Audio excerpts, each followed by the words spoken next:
We had over about 300 RSVPs, and we were trying to let people get in, so I guess they're straggling. We are happy to have all but one artist here. One of them is remote. It was kind of a Herculean effort to kind of get all these guys in here all at the same time. So thank you, gentlemen, for attending, and thank you, Donnell, for agreeing to moderate. Barbara, would you like to come up and say a few words? So, and by the way, I'm Derek Price, the Executive Director of the Youth Blake.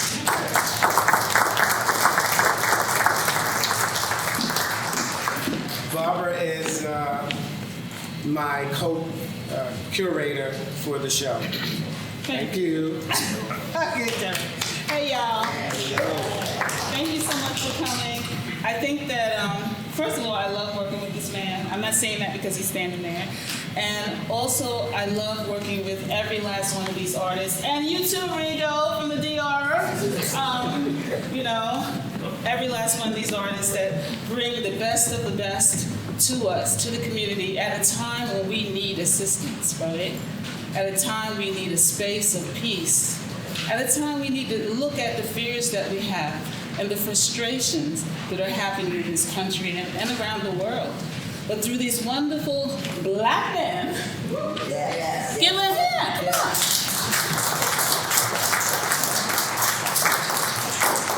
on. We are able to see through a lens, through so many walks of life, through so many heartfelt experiences, and through so much honesty, that I am so proud to be a part of this program and this exhibition. And hey y'all, hey Baltimore, peace out. So thank you so much for everyone, for everything you bring to the table, because your energy in this space is a part of the exhibition. It's a part of the UB Blake Cultural Center. We are a community, we're a collective, and we're going to do this thing. Thank you so much. Anything else to say? Well, welcome, guys. I'll do. Oh, sorry. You want me to do the intro? I'll do the intro. Oh, I guess you're doing later. What'd you say? Oh, yeah. Here you go.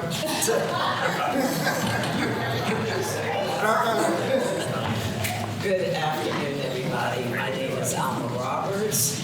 I am the 9th child of William Lincoln Roberts, Sr., who, when I was born, gave up his art to be the best father in the whole world.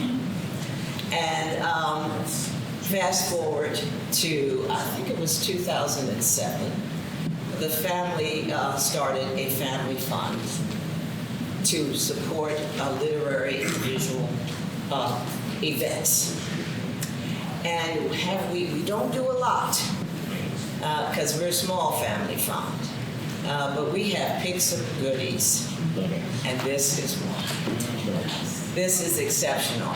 I've known almost all of these guys for a good while, and have admired their exceptional creativity.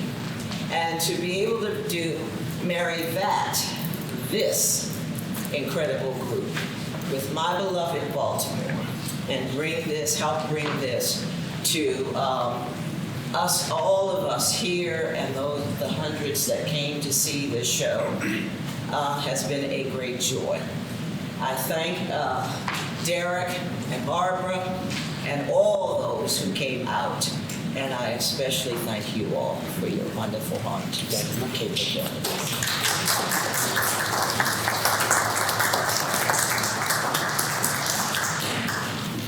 Next up, we have Dr.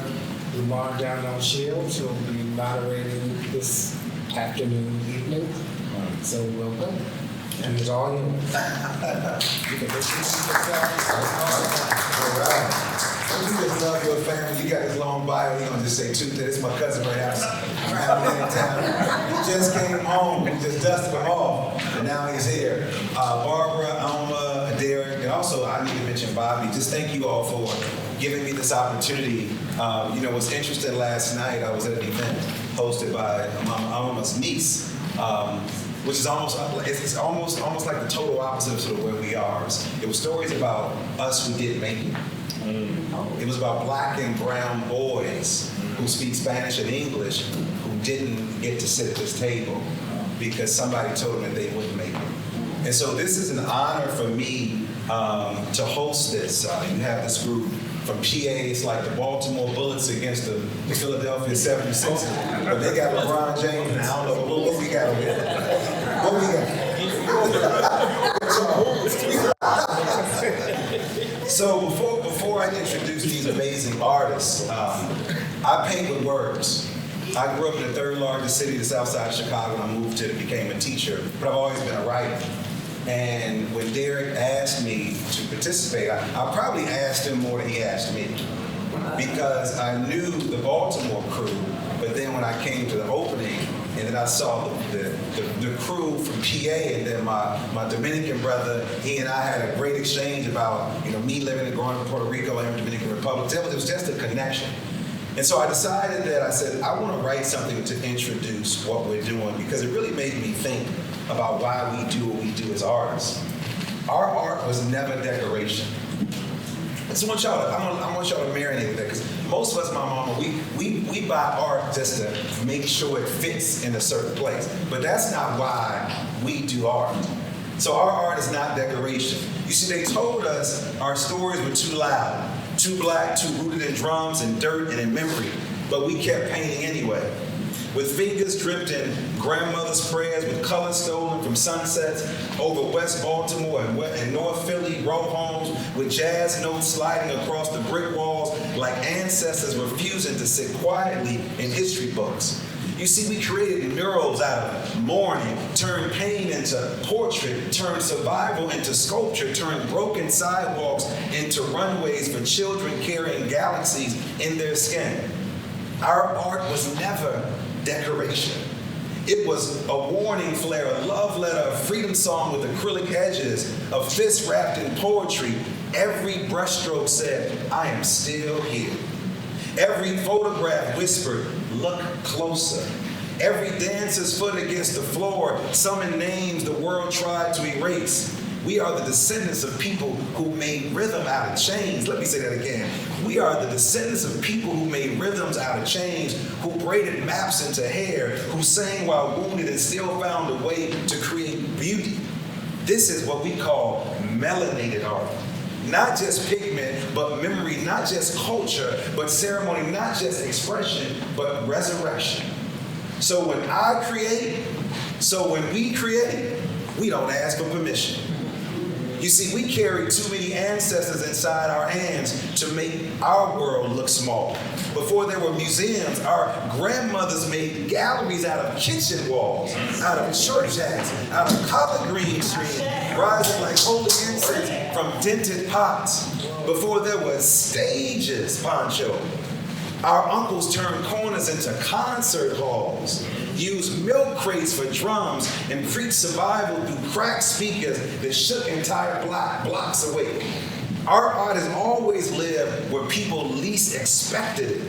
On the sides of carry-out buildings, let me say it, on the sides of carry-out buildings, inside the stitching of quilts, inside double Dutch rhymes, inside a slow sway of somebody cleaning the house on a Saturday morning while Frankie Beverly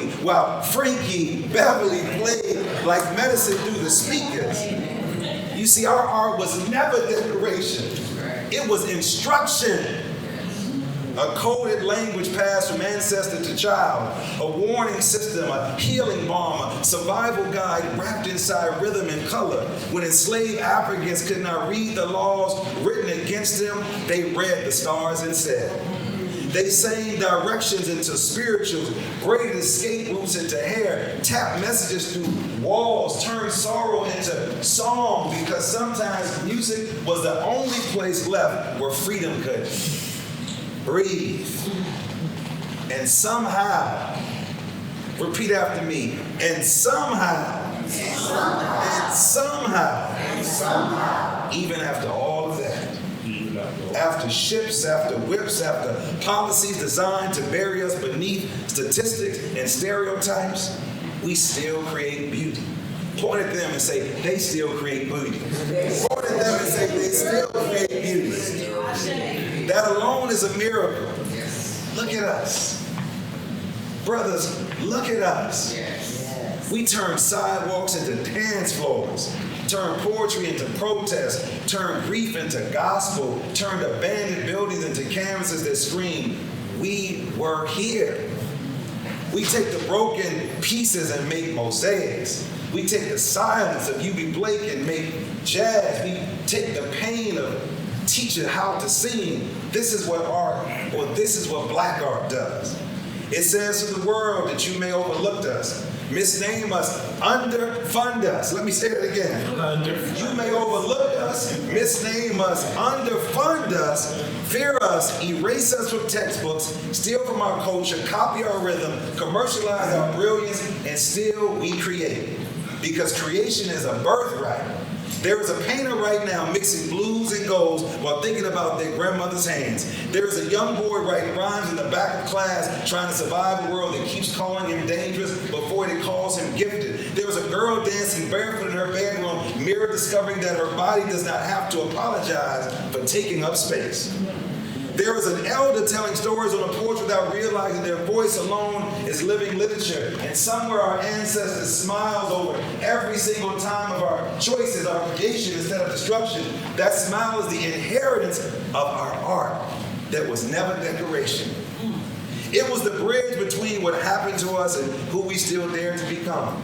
It was the thing we carried when everything else was taken. A drum, a paintbrush, a hymn, a poem, a photograph, a dance, a story passed hand to hand like a fire. And maybe that's why our art hits differently. Because it was born not from convenience, but from necessity. Not from comfort, but courage. Not from excess, but survival. So when I write, I don't write alone. There are ancestors leaning over my shoulder. There are freedom fighters inside my vows. There are church mothers inside my metaphors. There are children yet unborn waiting inside my courage for proof that beauty can survive. And so we create. I create. Our art was never decoration.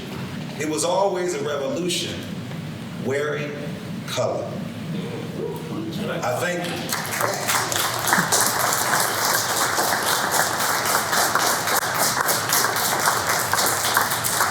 So I'm going to start right here with Brother Ainsley. We're going to make our way down. Brother Ainsley, introduce yourself and tell us what first called you to become an artist. My name is Ainsley Burrows, and first I want to be an artist. I don't know. I just I'm a poet.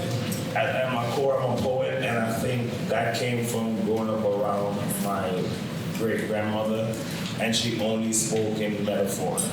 It's never been a straight do this. It's, oh, what sweet nanny goes like a running belly. And the king like, okay. What? So my brain starts thinking like that, and I think that's what it is. Gonna keep it going. Thank you. Let's give it up for Brother Ainsley. Introduce yourself and tell us what first called you to become an artist. Tell us who you are. Yes. I'm Ernest Shaw from West Baltimore. I literally used to sit at my mother's feet, crisscross applesauce, and watch her paint. My parents had a 2-bedroom apartment in Carver Hall, apartment building on 1411 Division Street, 1 block away from where 3rd and Marshall grew up, Christ and Food. But they used to exhibit the artwork of local artists in that 2-bedroom apartment. So at a very young age, not only did I experience seeing my mother paint, I saw black art in the early 70s on the wall of African women and children, painted by people who lived across the street. And may Cocky McQueen, may he rest in power. That's the first artist work I saw of it. Thank you. Brother Jeffrey.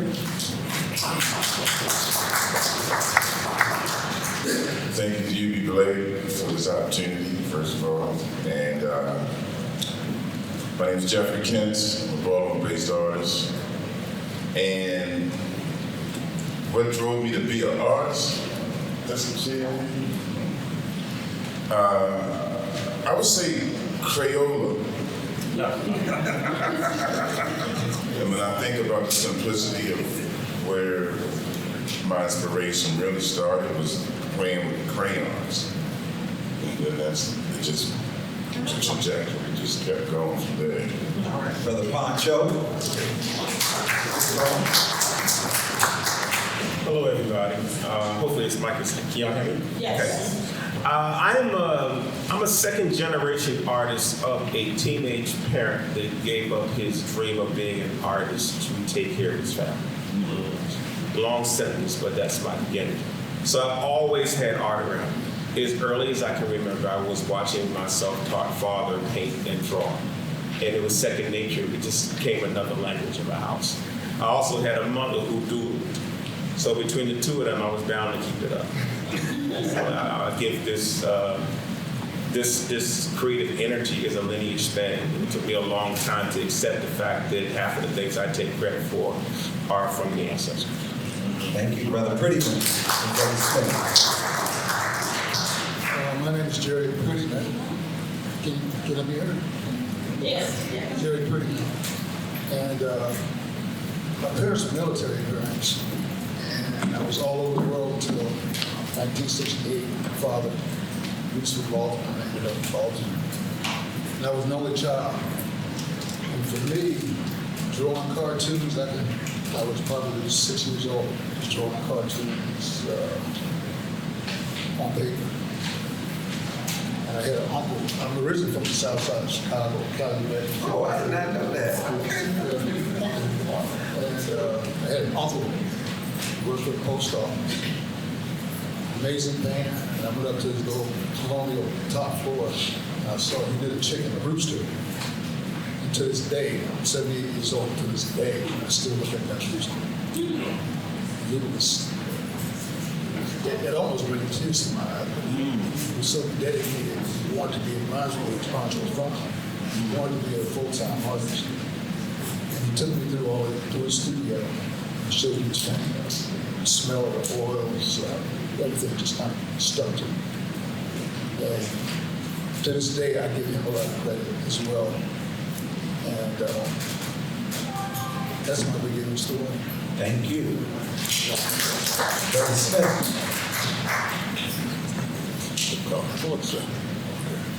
Hi, my name is Anthony Smith. Yes. When I think about that question, there's so many stories that come to mind. I'm a Lehigh Valley-based artist. When I think about that question, I think about several formative experiences, but the one that comes to mind most is when I decided that this is something I wanted to do. I think that's a better way of answering the question from my perspective. Is when I went to this gallery, take air quotes, but it's mostly a frame shop. Anthony, I want you to speak a little louder. So can you hear me? There we go. Yeah. So when I was a kid, there was a gallery in my hometown. They had a small exhibition space, but it was mostly a frame shop. And I saw this black man who was a landscape painter, and that's one of the genres that I paint in. And when I saw him, I saw that this was possible. I didn't know that, that a person could make money at this thing, this art thing, because I too grew up, playing with crayons, and it's so ironic that we are from the land of crayons. In the Lehigh Valley, Easton is where crayons come from.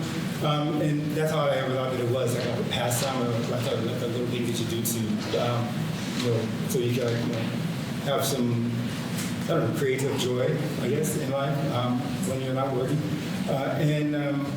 But I saw that this black man was he made beautiful paintings. I wish I could remember his name. But when I saw him there with his work and painting away, demonstrating what he did, I was like, wow, you can do this thing. And so that's when I thought, okay, I need to reserve room in the back of my mind for the possibility that I could do this thing. And I never thought that it was going to be something that I would pursue until I went into graduate school, almost practically, which is late to decide if you want to be an artist. But when I thought that it was impossible, I was like, I need to actually reserve a space where I can do this. Thank you. Charles Stonewall. I'm from the Lehigh Valley. And it's interesting that the word Creole keeps coming up. Because I'm really proud of this because I'm actually from Eastern Pennsylvania, where Crayola crowns actually. Wow. That's Drop a little down there. But I never was one to stay within the lines. I will say that right now. I'm a photographer, and I'm very proud of it because what it does, it allows me to bring forth the necessary voice. I'm an activist. I can do this with the artwork that I create, not just with photography, but I'm also a collaborator with artists who have skills that I don't have. So it's a blending of theater, it's a blending of so many different aspects just to get the necessary voice out there. I strongly encourage you, look at the pictures closely.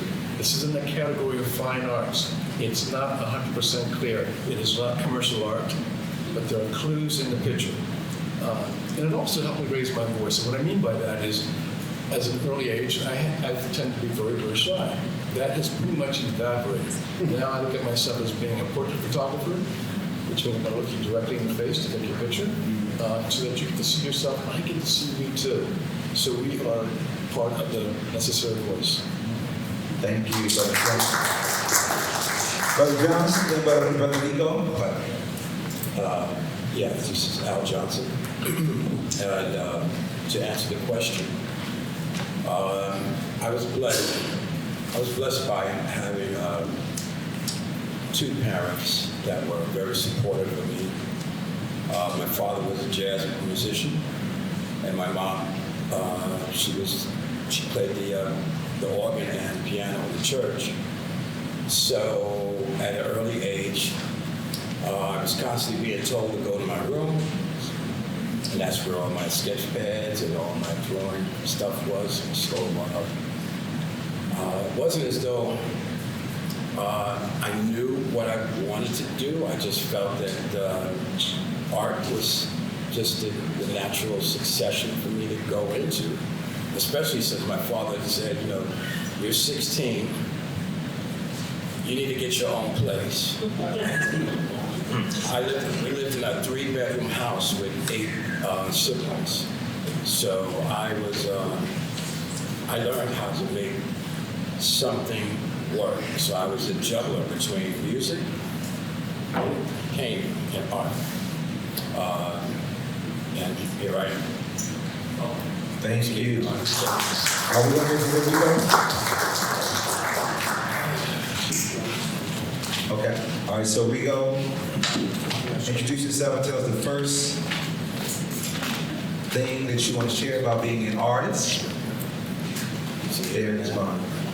And Brother Al said his dad said 16 years old, he got a phone. I'm like, dang, I'm behind the times. My son 45. 16.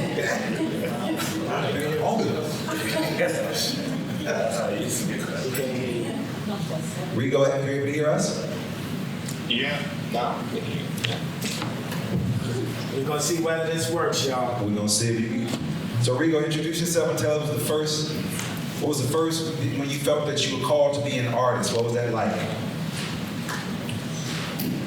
I didn't hear that. Can you repeat that again for me, please? So we want you to introduce yourself and then tell us what first called you to become an artist. My name is Rico Peralta, and I was born in Dominican Republic, and I started very early to paint. I remember I started learning the age of 10 to 11 to paint. Thanks to one of my uncles that gave me a set of colors. And then I started just experiment with these colors, and by the age of 14, I took a test in the School of Fine Art in the Dominican Republic, and I was accepted at that age. And that's where my whole story started. All right, can you give a round of applause for all the artists? Thank you. That's it. So let's go right to it, and anyone can answer this question. Rico's still talking. He can't guess. He can't hear us. What is motivating me to create the Afro-Caribbean series. The Afro-Caribbean are celebrating the rich cultural heritage, history, and identity of people of African descent through the Caribbean. I blend African tradition with Caribbean influence, expressing resilience, spirituality, migration, and cultural memory, different colors, symbolic imaginary, and storytelling. In this series, navigating across the Caribbean, through this project, I tried to accomplish my deepest connection to Afro-Caribbean roots by exploring themes of ancestry, movement, identity, and below in my work reflect the enduring strength of this heritage while honoring the journey, struggle, and cultural legacy that continue to share the Caribbean experiences. The first people of mixing African returned in the 16th century as a result of mixing of European and African in the colony of Dominican Republic. So my question is, what represents us as Afro-descendant is not where we were born, it's where we coming from. We coming from Africa, and that's what we representing us. And that's what I try to do, portray on my painting. All right, thank you. Which is a great segue to the question for all of you guys about the question about identity and culture. So how has your experience as a Black man shaped your artistic voice? Start with you, Pancho. Just, how has your experience as a Black man shaped your artistic voice? It's hard to separate the two. I see the world through a particular lens. I try to bring light to the different nuances of who we are as people. I came at a time when I saw a lot of civil rights paintings and Southern themed paintings or things that are attached to the church, but being able to be in a position to capture other essences of who we are is something that I've been really enjoying doing. As a Black man, though, however, it's very limited because people have a preconceived notion of what they expect from me. And often when I create my work, I'm trying to dispel what those stereotypes might be. So Charles, as a photographer, I want you to respond to that because you made a statement about how you look directly at someone's. You're looking at them directly, and when you look at them directly, are you coming from your experience as a Black man, how you perceive people, how they perceive you? Same question as I asked Brother Pancho. How does your journey as a Black man affect how you maybe even look as a photographer and as a painter? In the realms of portraiture, it's kind of twofold. One, I think it has helped me overcome my shyness. Two, if I'm actually photographing someone, they may be coming to me, they're asking for the picture. But it's a different thing when I'm asking them to come to me so we do a collaborative piece together, such as the pictures that you might see on display downstairs, for instance. Two of those pictures downstairs are actually during the year of 2020. That's very specific because we went through quite a bit with 2020. We know that was the year of COVID. It was much, much more than COVID. We had to, as again, bring up the necessary voice by police brutality for that matter, how imbalanced that really was. So there was a way of making images that I think created more of a louder voice for that, in that respect. Anybody else want to respond to that question? I'll go. Go ahead. I think the way I respond to that is I think that my Blackness is rooted also in my queerness and my Americanness. And I think it's all kind of for me, it's all things that I get to invent. So I feel incredibly permitted. I don't see restriction because I feel that our identity is sort of has been manufactured. And since it was conjured by someone else, I feel like I have permission to construct my identity in whatever way I feel. And so I see my sort of blackness through the lens of like everything's possible, and I try to make sure that my art, is very pregnant with that.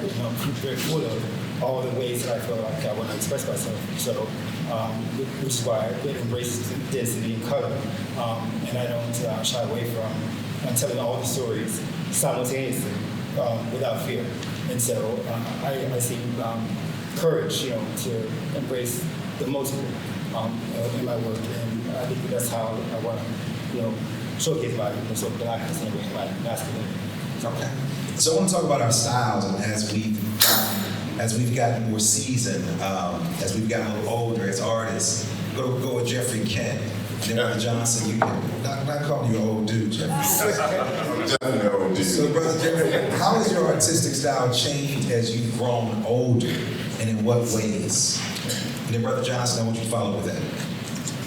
I'm going to answer both questions. So first, I didn't like being called a black artist when I first started making art because I wasn't trained in being an artist. I just made art because I wanted to. And because I was a self-taught artist, a lot of the art that I made in the beginning of my lifestyle as an artist was crap, from my opinion, today. Now, how it evolved is when I went to Michael for my master's degree. And that's when I learned about art theory. And I learned that even an abstract painting has a meaning if you know what you're doing. So that's, I think, how my art has changed over time. Now I know what I'm doing when I do what I do. And before I was just doing what I wanted to do. And they're not the same. Good job. The ladies, I want you to respond to that as well. Yes, so I wear my blackness like an armor. So my approach with the experience that I've had over the years, starting from doing commercial work as an artist and developing my life through the lens of a fine artist. There were several different grounds that I had to cross over and accomplish. And so my purpose in creating my art actually became, exactly how I breathe, how I exist. It became like my voice. So, there's a better way to explain it. That's what I have. Ainsley, as you've gotten older, how has your art changed? I think mostly I've learned how to confront all the things that make me me, right? And I also, because I think when I was younger, I just wanted to make beautiful art, or things that look good, and sometimes the art it don't want to be beautiful. So now I have to figure out the parts of myself that I've been avoiding in the beauty. So the older I get, the more I'm like, oh, so this thing that happened here that you've been avoiding, maybe that's what the art should be about. And the more I go into that, like we were talking earlier, the more I go into that, is the more I start appreciating the art I make more. And I think that's when other people start saying, hey, I like that, because I'm in it, or who I am as a part of the art. So, I'll go ahead, Punch, you want to jump in? Yeah, I began as we all have different origins. I started as a commercial artist. I went to Carver Vocational Technical High School. I learned graphic design at that school. I later went to a minor and studied graphic design. So I never took really painting and illustration courses. That was something I did in my free time. And so my work has changed as a result of the different techniques I've learned along the way. My earlier work was more airbrushy because that was the culture I was in at that time, you know. But now my work has become more simplistic. My subjects are now becoming, like everyone else's, more honest and more authentic. Before, in the 80s when I started, I was painting to appease an audience. And at this stage of the game, I'm no longer doing that. The pieces that are represented in this show represent a cross-section of my portfolio that addresses those hard issues. You know, when you look at it, you see this is a definite awakening to the things that I feel. For the longest time, I felt I was watering down the subject matter of my work because it didn't contain the blackness I wanted to put into it. And so it's nice to be free in this current time to be able to do whatever I feel like I should. Okay. So we're going to talk about the artwork in the exhibit. I want you guys to zoom in on that. But I want to jump on something that you said. I know this brother right here is Cole Baltimore, Brother Ernest Shaw. How has being from Baltimore influenced your work? And I want you and my homeboy I did not know was from Chicago, Brother Prettyman, to respond to that. And I'm going to take it to my Pennsylvania folks as well. But how has Baltimore influenced your work? And then Brother Prettyman, I want you to follow up. How has Baltimore influenced my work? Yeah. Father was a steel worker. Worked at Bethlehem Steel. Found out my grandfather worked at Bethlehem Steel. And then my brother and I worked at Bethlehem Steel.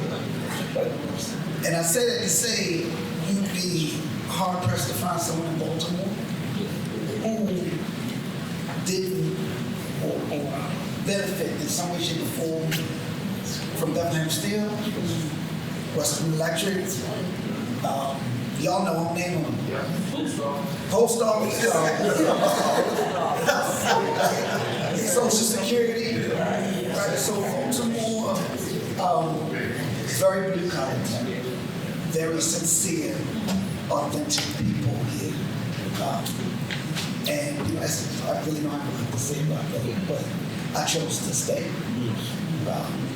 But your work reflects, like, when I look at your work, because I know your work, I know many of the brothers' work as well, but yours, because we spent some time together, but your work reflects Baltimore so much. And that's why I asked that question for you, because I think of all, like, you call Baltimore, you let everybody know where you're from, that's where I am.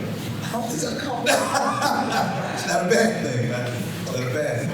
So to hear your root, Brother Prettyman, how has Baltimore influenced your work?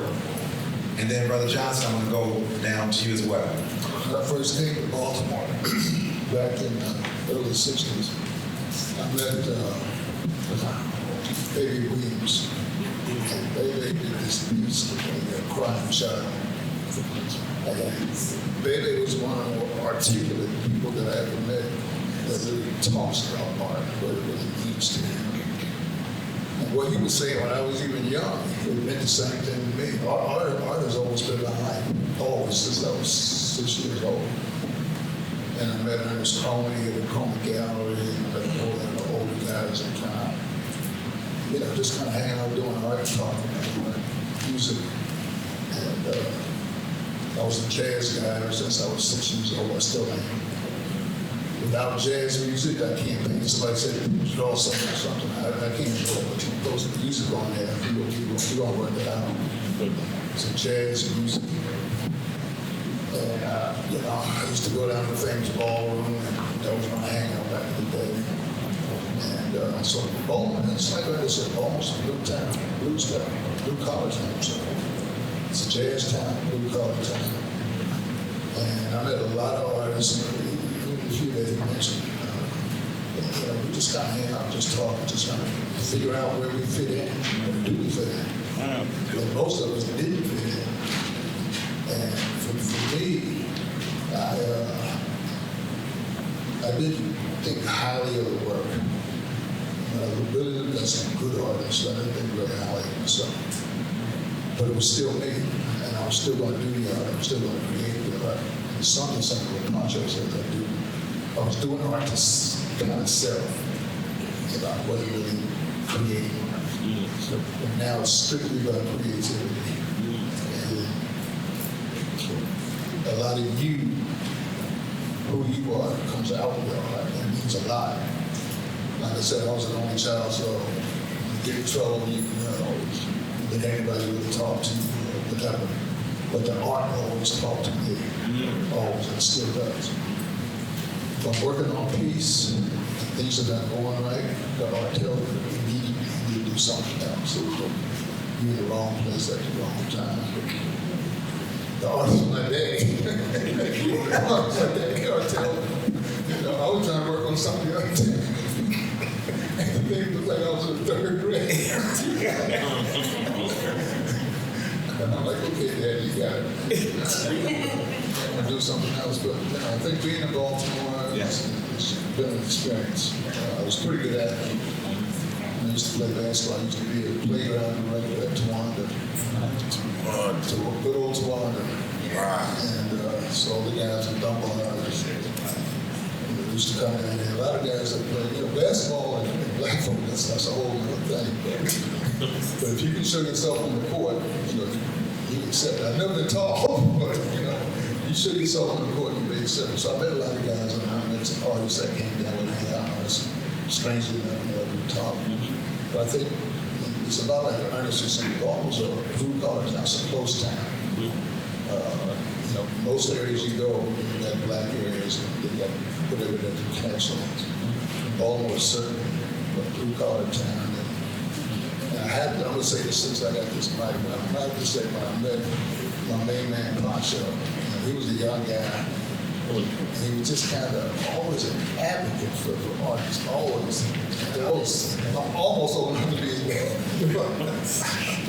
But Poncho's always been kind of an advocate for artists and the energy that he puts out. And I really admire that. I just wanted to say that since I got this mic. Just being around him, it's energy. It's always, every time I turn around, it's something else. What you doing? I'm in California. I told you yesterday, I'm in California. But this energy, this advocacy for the artists is a major piece. I think just coming together as artists, it adds to the process. Thank you, thank you. Al, so you can clap for that. Al, where you from? Are you from PA in Philly? No, I'm actually from New York. Oh, so how has New York influenced your how you think, how you approach art? I'll tell you like this here. I have cousins here in Baltimore. On Harlem Avenue. My first time here was in '85, and then the next time I came here was when HBO hired me to do a location scout to do storyboards for The Wire. So I did all the sketches before they started shooting 80 scenes here. I would come and we do, like rough sketches of what the scene is going, what the actions are going to take place, and where cameras can be located and so on. And then there was something else about the energy that I like about Baltimore. And call it what you want, but it's like it's a raw energy. It's a sincere energy. It's there's a frequency from our people. Like, for instance, if you've ever been in, say, Harlem, New York, you know what it's like coming up out of the subway and all you're seeing is your folks. You know what I mean? And it's like, there's that energy that I connected with, or I connect with here in Baltimore. That I still feel. It's good. I feel like I'm home. I feel safe. I feel the strength, and it's like I just feel like this is a place where you put out your best, because it's like, it doesn't get much better than here in terms of that kind of energy. Everything else is kind of watered down. You know, I can go back to Pennsylvania, I can go back to New York, but it's different. It's not the same as here. I've lived in many places. I've lived in Atlanta, even Washington, D.C., but there's nothing like Baltimore. And I'm not just saying because I'm here. It's not my show. Trying to meet me out at 3 o'clock. No, I love that. I want to jump into the exhibit downstairs. And you all have some amazing, I don't know if you all have seen the work, just amazing pieces that are down there. Out of the pieces that are there, and we're going to see it once we leave, if you have not seen it, which one of those pieces is really a reflection, like, if someone was saying, that's Al right there, that's Charles, that's Vito, that's Ainsley. Which one of the pieces downstairs is just a representation of, like, sort of just who you, that embodies who you are as an artist? Like, which one of those pieces down there? And anyone, Rigo, if you can hear us as well, because we're going to talk about the exhibit. Which one? What you got, Brother Ken?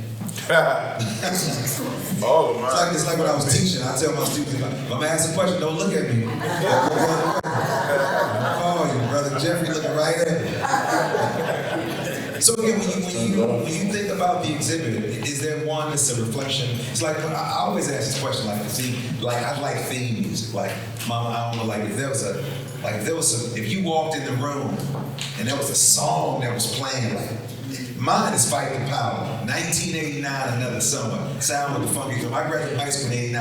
I told my children when I die, that's the song I want y'all to play. Mine is We Want the Funk. See, there we go. See, I'm setting them up. See, that's why I chose my stone. We Want the Funk. There we go.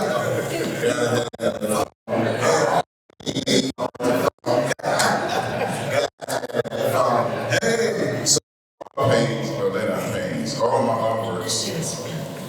I'm sitting all the way back. All of my artworks down there reflect me because they're all personal stories.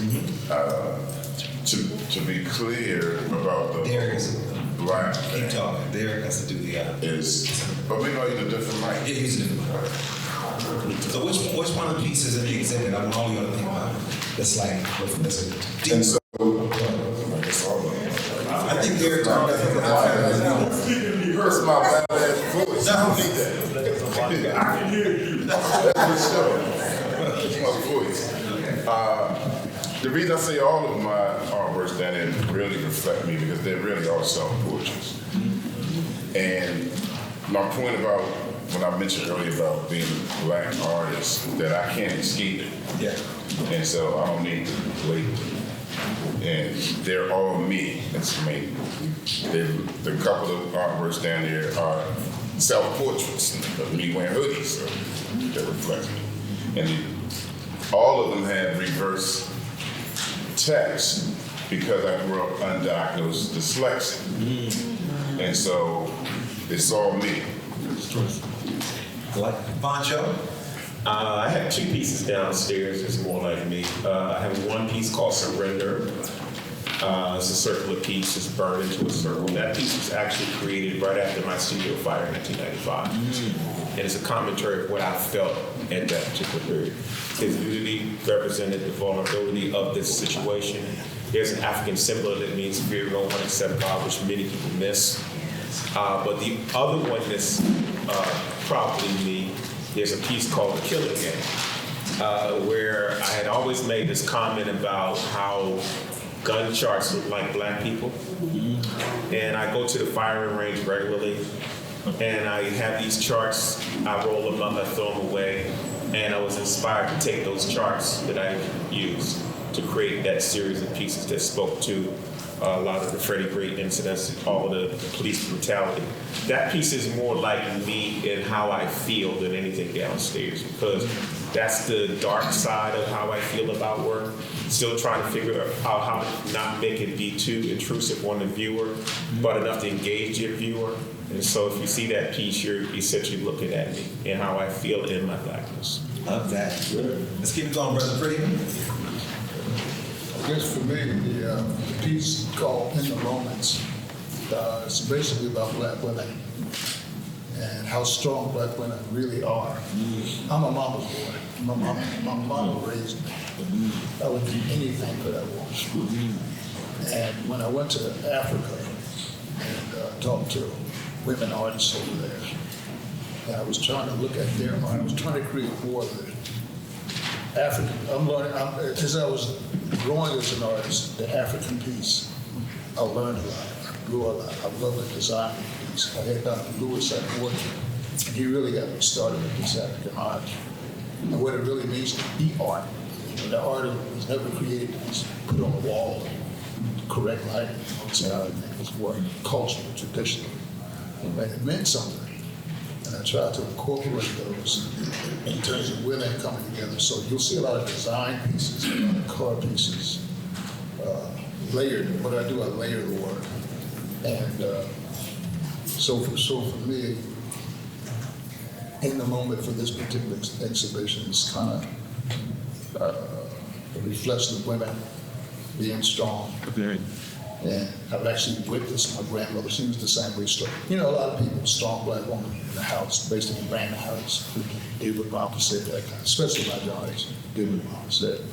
And it meant a lot. It grew me as a man. It helped me out as a man to grow. So I hope that piece, take a look at it and let me know what you think. Thank you. Anthony. Thank you.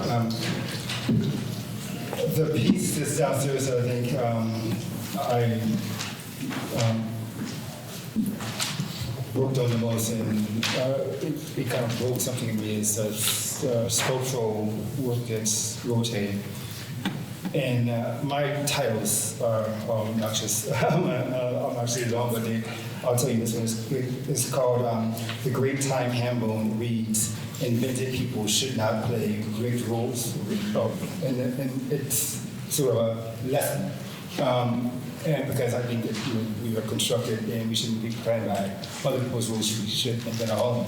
And it kind of represents a philosophy that I think that we should do, when we should employ. And I think that artists are in a unique position to teach the public, black artists in particular, and that we don't have to play by other people's rules. We can make them up our own. We can change them. We can alter them. But I made it into a Mobius strip, which is a three-dimensional projection of a fourth-dimensional object, to show how difficult it is to do it. And so it's kind of like a piece that says that you should try to change the rules, but don't be naive about how difficult it is. Because we oftentimes rebel and we create the structures that you're trying to overcome. So that's why there's like victory in the piece, but then you see setback. And so it's kind of like weaving in and out, and that's how the hair kind of wraps around and recoils, and there's like so it's basically like a lesson. And I think that that's kind of what my artwork often does. It tells stories, it weaves stories. It doesn't tell you how to read it. It doesn't tell you which direction to go into. But if you sit with it long enough, you kind of get where the point is. And I feel like that's what I like about art in general. The art that I like, the dense, pregnant art that doesn't give you a space to calm down. There's no resting point. I feel like the universe is dense, and our need to always sort of reduce it down is kind of like a falseness. I think it's kind of like laughable. There is a higher being up there that probably laughing or compulsion to try to reduce things, And so I think that I try to make work that helps people to sit with the pregnant, sit with the dense, And like it'll be okay with it, you know, and okay with the noise, okay with the density, you know, and I always try to look for, you know, a calm space that I think it kind of can help when, like, you know, you see oppression, you see, like, you know, destruction, you see despair. If you can just kind of sit with it, just sit there, like, you know, accept it, like, you know, a lot of the world is always going to be that way, you know, and I think it's like an antidote in a way, or at least a way of, like, you know, not always being caught in trauma and like victim all the time. So. Thank you, Charles. It's difficult to choose between your kids, you know? My work is, they're all my favorites. Yeah. But the one, if I had to single one out, is called Rising Above the Trees. It is the one of the little child in the basement. This is in my mind, a very spiritual picture. All of us, every single human being on this planet is a spiritual being in a human body. So, but you don't fully realize the potential you may have as a kid, or even as you grow older. But eventually you'll realize what your gifts are. So it's no accident that the little boy is dressed as Superman, so to speak, to symbolize the power that he would have, okay? It's no accident that he's in the basement, another metaphor, so to speak, in spirituality. But also, he's looking out the window of possibilities. And there's, by specific, it's the title, Rising Above the Trees, looking at things with a different perspective, so to speak. Okay. Yeah, that image actually came to me in a dream. So all the pictures are an aspect of me, so to speak. And they're also very collaborative. So it's a joint effort for all of us. Amazing. All right. Well, if I had to speak to what my favorite work would be in the show, I'd have to say the three pieces that are together as not necessarily as a triptych, but it's also it's a tribute to my father.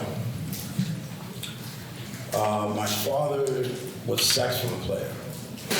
He was self-taught to read music, and I have his manuscripts from 1952 to 1962.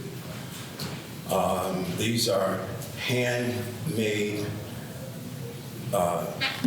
charts that he wrote, and paper is it's turning to dust. It's turning to dust. So as a mixed media artist, I used his artwork of his handwritten sheet music scripture, because back in those days in the 50s they didn't have whiteout. So if you mess up someplace, you got to start all over again. So I took a few of the charts and I embellished them inside of my narrative. And so the sheet music with the it's telling a story about the moments sitting in the basement with my father, alluding to something about the phonetics and the energy, the spirits. So, Thank you. thank you for letting me share that. Yes, no, thank you. So the pieces that you hear, which piece is not favorites, which one really sort of connects with you? Like if there's a piece that is who I am right there. I think it's in the long room. It's the blue piece. It's called "Long and Complicated History of America." And I'm from a very long line of people who burn stuff down, cause a lot of havoc, and change things. I was born in Jamaica, and like that's just a part of the culture of Jamaica and Jamaican people. And when I came to Baltimore, the first night here when we moved in, I was just like antsy, like I needed to paint. And I was like, I need to paint. And that's the first thing I painted in Baltimore. I started about 9 o'clock at night. I painted until probably about 4 o'clock. went to sleep, woke up, and painted until about 9 or 10 o'clock the next day. Not knowing, just because I'm a writer, I'm a poet, and sometimes you get a vibe, it's an energy. Just so you're like, oh, I have to write this down. And that's what it was for that painting. Then I found out later that it's on the red line. That where we live is on the exact where the line where the red line was on Green Mountain. And I was like, oh, that's probably the energy I was picking up. So that painting energy and that thing is like me confronting American history. And I felt it when we moved in here. And it's just a lot of chaos, but it's like I'm trying to find a solution to this chaos. And the energy that people talk about in Baltimore, I think is survival despite everything. Yes. Like the people in Baltimore have so much love in them because they had to have that much love in them to survive the chaos of this country. It's a deep water port. That means a lot of ships came to it, carrying whatever energy or whatever, and I think that's the energy that artists in Baltimore are confronting, whether it's musicians, painters, it's this battle over that energy. And it's still here, and the joy is just the thing that nullifies the chaos. So that's my favorite piece. Alex, Rigo, we're going to wrap up with you. I have one more question I'm going to take to the audience. My brother right here, think about your Ernest, when you think about your pieces, which one is a reflection of sort of who you are? So, I have to be honest. The piece in the show that resonates. Yeah, I'm online. Yeah, we can hear you, Rigo. Give us 1 second. The piece that resonates most with me is not one of my pieces. Okay. It's actually Jeffrey's piece. Okay. And we're going to talk about that. That's my last question. I'm going to get that exchange, but I want yours first, because we're going to wrap up with that. So hold on. I can't talk about it. Yeah, you can, but I want your piece. Because what you're about to say is what I want you to have a conversation, okay? All right, go ahead. See, he only let me talk to him. He don't let nobody else talk to him like that. Y'all can learn it. You gonna cut my wisdom, God? No, go ahead. We're gonna do that. That's what I want to end with that. All right, okay, there we go. I want yours. It's hard to choose. Yeah. Because all the work is consistent. Okay. And it's about not proving the humanity of my subjects. Okay. Mostly young black males, the academically poorest performing demographic in school. We were educators. And I say academically because that's not a reflection of their character. But what's important about the work for me is that we are not proving our humanity to anyone. That's over and done. And I learned that from my students, from the young people. They're not here to prove. You know, if they want to wear a do-rag and a bonnet, they don't do it. Just don't go to Tuskegee University right here. If y'all know what I'm talking about, read the news, but go ahead. So we're not here to do that. Yeah. I'm just a witness, and I'm attempting to do my part to illustrate the humanity that exists. And that was the conversation last night. I hosted the event with your niece, and it was about that, what you just said. We're no longer explaining who we are. We are who we are. We're a reflection of who you are as parents. But we're gonna come. I'm gonna close out with Rigo, and I'm gonna bring you back. I want you to come back because you're gonna wrap this piece up. Rigo, talk to us about the pieces that are in the exhibit, and which one is probably the best expression of who you are. Hopefully, you can hear us. All right, Derek. He's gone. Okay, he in the Dominican Republic. I mean, he chilling. Come on, look at that. He ain't thinking about y'all anyway. So I want to go back to what Ernest was about to do. The best interviews to me, Mama Alma, is when I see artists who are being interviewed and they ask them this question. So it's Prince there, Michael Jackson is there, it's Drake, it's Nas, and they say, who are you listening to? Who are the artists that you like? That's why I told you I'm about to go there. And I'm gonna let you all close. So I want you all to have a conversation about the artists that you're sitting. You all spend a lot of time together. Brother Prettyman kicked it off with Poncho. First of all, Poncho and I did an event like in Park. I didn't know Poncho was that funny, man. This dude is a class clown. I did not know that. That's why he had the drone. So Ernest, you just kicked it off. I want to hear you all have a conversation amongst yourselves about being together. You've been together, you've observed each other's artwork. And Ernest, you just you jumped to Jeffrey Kent. I want you to share what you were about to share. And I want you all to do the exact same thing and maybe even ask your colleague that's next to you, Ainsley, what were you thinking about with it? Why did you all know the vocabulary, we don't know. We just paint with crayons. That's it, y'all just share here, right? So go ahead, what are you gonna say? So Jeffrey may not know this. Okay. And I go cry. I've learned more from Jeffrey. There we go. Indirectly and directly. Okay. About being an artist, a professional artist. The piece, first of all, the entire show is phenomenal. Yes. And just being a part of it. There's probably enough work downstairs for 3 shows. Yes. But his piece, No Threat, resonates with me. Say it. It almost brings me to tears because as we are all successful, right? We're winning. Yes. Right? We're alive and we get to make a contribution. As we get older, more credentialed, more experience, more education, I find myself in spaces where people I grew up with don't exist. My family members are not there. Members of my community, some of the people that I pray with, or practice, or venerate ancestors. The ancestors were there, but physically, so it's a very lonely existence.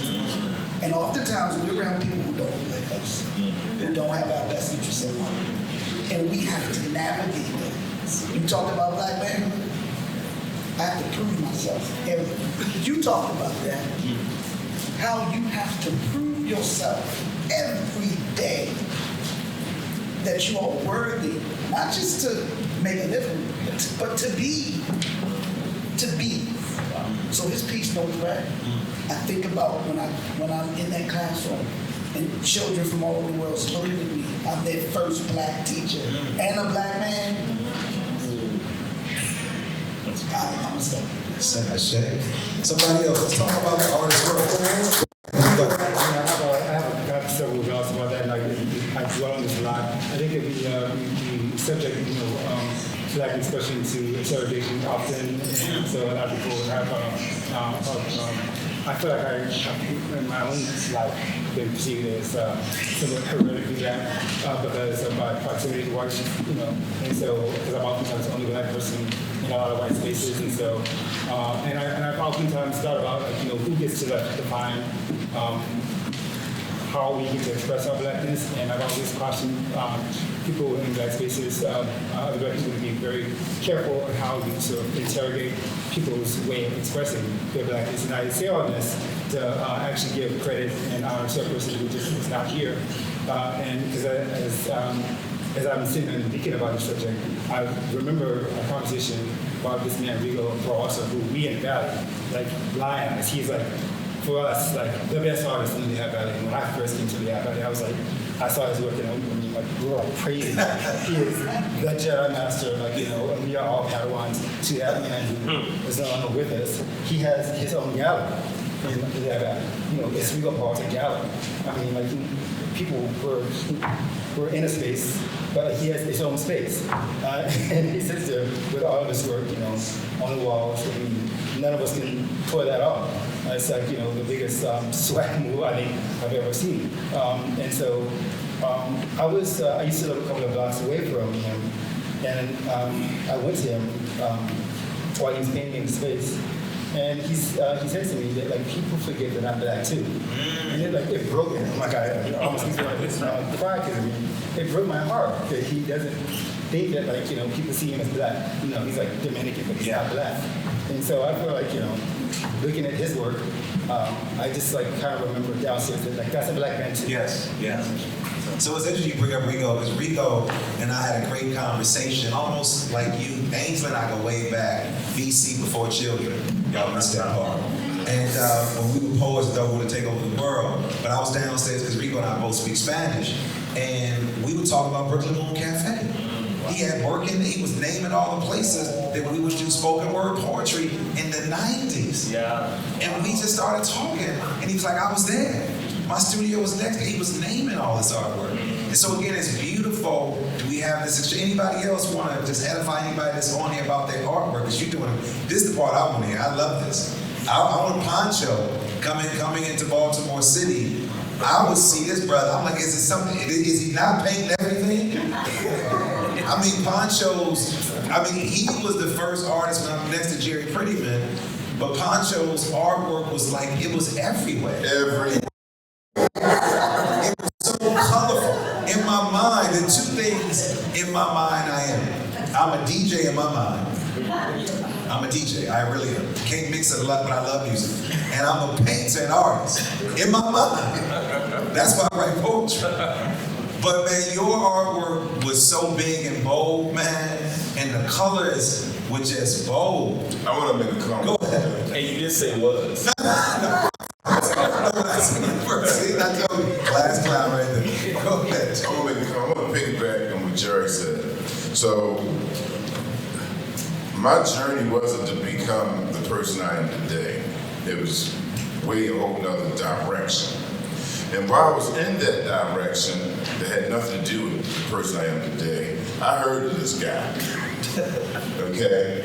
And I've seen his art before I was ever in the realm of becoming an artist. And I just always admired seeing this black, quote unquote, art on TV, in movie sets. And I'm like, wow, this guy's from Baltimore. And then, like Jerry said, this guy is everywhere. When I did get to meet him, he's right here for a minute. And he's like, yeah, man, I'm ready to go to California, I'm ready to go to Africa. I'm like, damn, this guy's an artist. And so, yeah, I just want to say that. It's Poncho. Poncho, and then I'm going to take two questions from the audience. A question starts with a question. Y'all missed that part. And it ends with a question mark, I meant to say. I learned that from Tom Jordan. He's happy to write stuff down. So a question ends with a question. I'm going to take two questions. Go ahead, Poncho, then two questions from the audience, and then I'm going to pass the mic to, is it Alma or to, there we go. All right. Go ahead. I'm going to keep mine brief because it's almost turned into a roast over here. But I will say, the Baltimore, what I love about this is that artists have a camaraderie that y'all don't know. Y'all see us individually, you see our successes, but y'all don't know that we are the craziest, dysfunctional, we're cousins. Which means we love each other sometimes, we hate each other sometimes, we each other's faces, but let something happen, and any one of these guys will show up. I met this man right here. He could have easily dismissed me. I was probably 18 when I met him. He never did. He always treated me as an equal. I met this dude. He was putting work in vacant buildings on Charles Street. I'm like, who the hell is Jeffrey Kennedy? I met this dude hanging off the scaffold. No, that's a different story. But I'm just saying we have a history now. Al Johnson and I go way back. When you see this show and you see the artwork and you see how the artwork meld together, you see the same brotherhood in the artists themselves.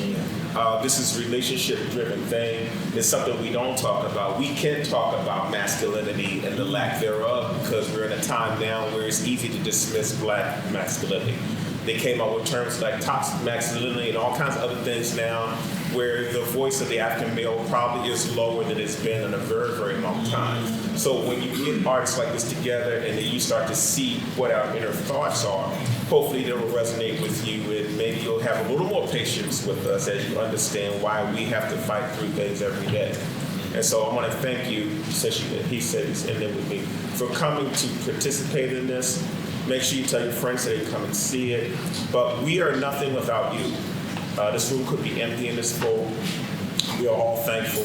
And we're also thankful for the support you gave us downstairs. And I just say the arts is, as they try to erase our voice, we are actually all getting blacker. You can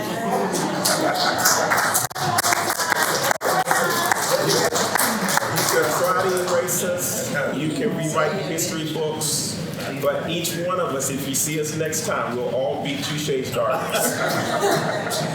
And our work is getting darker. I remember a time when you couldn't do socially conscious work. Yes. And now the young artists, they're coming with it. They're coming with it, and it's making us go, oh, okay, so I can say that now? Oh, just look out for the future, y'all. Let's give it up.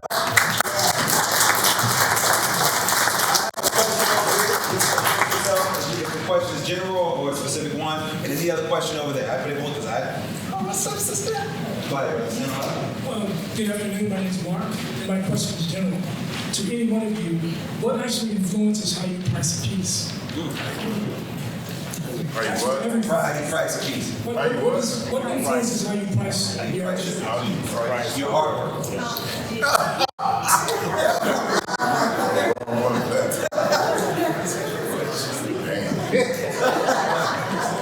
I'll be getting TED Talks with Howard.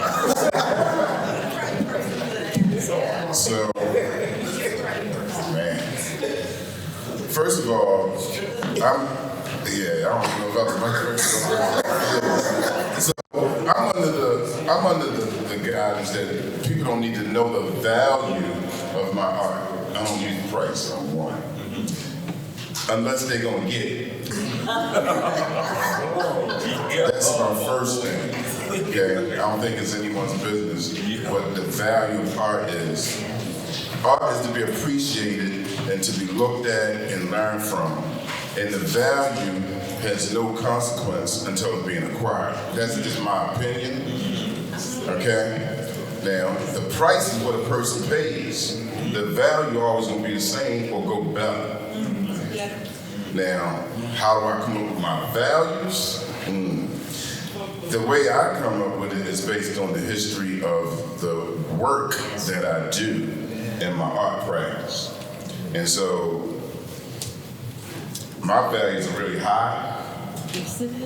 I'm the world's best fan of Jeffrey Kent. No one is a better fan of me. Okay? And so that's how I come up with my values. I value what I do, I value my time, I value my expertise, and I look and see what's in the world. I know my values. That's what I learned from Let's say that. Yes. Question over here. Thank you. Nancy Blackwell from Curated Art Gallery. Oh, well, tell me your art gallery. Come on. Tell me where it is. 1007 North Charles Street. I'm right around the corner. Several of you I've had the honor of having work in my gallery. Since your show has been up, I've sent so many young people over to see the show, to take it all in. My interns have come over, the artists that I have featured in my gallery now have come over. The one thing that everyone takes from the show is a level of excellence in presentation, in finishing a piece, in getting a piece to a gallery. My gallery features a lot of emerging artists, but everyone, the one thing that every single, especially young artist, has taken away is the quality. Can you all speak to, or just maybe have a quick conversation about how you come from, and this is from an artist's perspective, and I'm sitting next to one of my favorite artists right here. Go ahead and introduce that Instagram, man. We know who that is. Right here. And we have Dr. Smalls and just all the artists. But if you all could just speak a little bit to, especially the emerging artists, how you get to the place of just to the excellence. Can I speak to this as a professor of art who teaches this to students regularly? That it is something that, like, I tell my students all the time that, like, it's not enough to have a great idea. You have to, like, make sure that it survives, especially past critique day. And it's often a problem. I mean, I can think of one in particular case with a brilliant young woman who loves to make installation work, and the work is amazing on print day. But it doesn't survive much longer than that, and so it really does benefit you as a young artist. I would say to think about the backing, how it's backed. It needs to be mountable. While your potential buyer will appreciate the surface quality, it might stand a varnish layer or two. So please make sure that it shines. Something that I would rather like in my own work. I always have a little bit of polish, to catch the eye. So I think that's actually something that I would tell a young person. Make sure it's mounted well. So you'd be surprised. I'm sure you'll see it in the gallery how many times a young person forgets to put on wiring on their work and leaves it to a gallerist. I feel like that's something that as a young artist, I have often forgotten to do. And so please make sure that it's mountable, and then ultimately for me, just make sure it's freaking dry. Keep it natural.